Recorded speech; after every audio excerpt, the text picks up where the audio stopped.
An ellipse and hyperbola are confocal, and the conjugate axis of the hyperbola is equal to the minor axis of the ellipse if E1 and E2 are the eccentricities of the ellipse and hyperbola. Then prove that 1 upon E1 square plus 1 upon E2 square is equal to 2. So let's consider this an ellipse.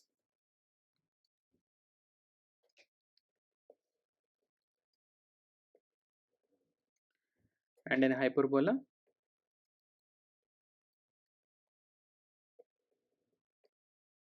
So both are having the same focus, say S and S dash. So let us write, let foci of an ellipse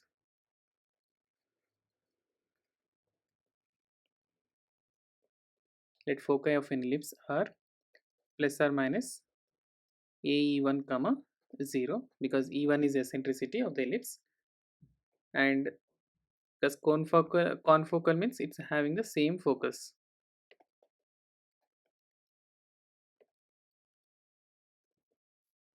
Ellipse and hyperbola are confocal. So foci of hyperbola, so let us consider plus or minus AE2 comma 0. Since ellipse and hyperbola are confocal, means having the same focus, so we can write AE1, or we can write plus or minus AE1 is equal to plus or minus AE2. Or on squaring on both sides, we can write A square E1 square is equal to capital A square E2 square. So let us consider this equation to be 1. And also given that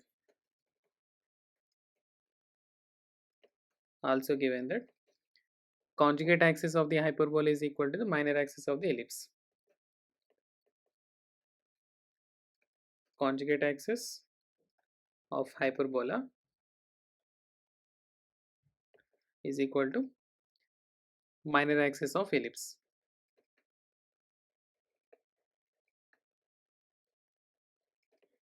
That is, conjugate axis is, so we can let us consider to be, for hyperbola let us take capital letter 2b is equal to, and minor axis is 2 small b. So this can also be written b is equal to b, or on squaring on both sides we can write b square is equal to small b square. And now let us use for hyperbola b square is equal to, so we can write a square of e2 square minus 1, and for ellipse b square is equal to a square of 1 minus e1 square. So we can write here a square of e2 square minus 1 is equal to a square of 1 minus e1 square. Relation between the a, b and e. So now let us consider this is second equation. Now from 1 and 2, so dividing both, a square of e2 square minus 1 upon, so we can write, let us write here a square of capital A square of e2 square, which is equal to a square of 1 minus e1 square upon capital A square of e2 square, sorry, small letter a square of e1 square. So here a square gets cancelled here also, so we can simplify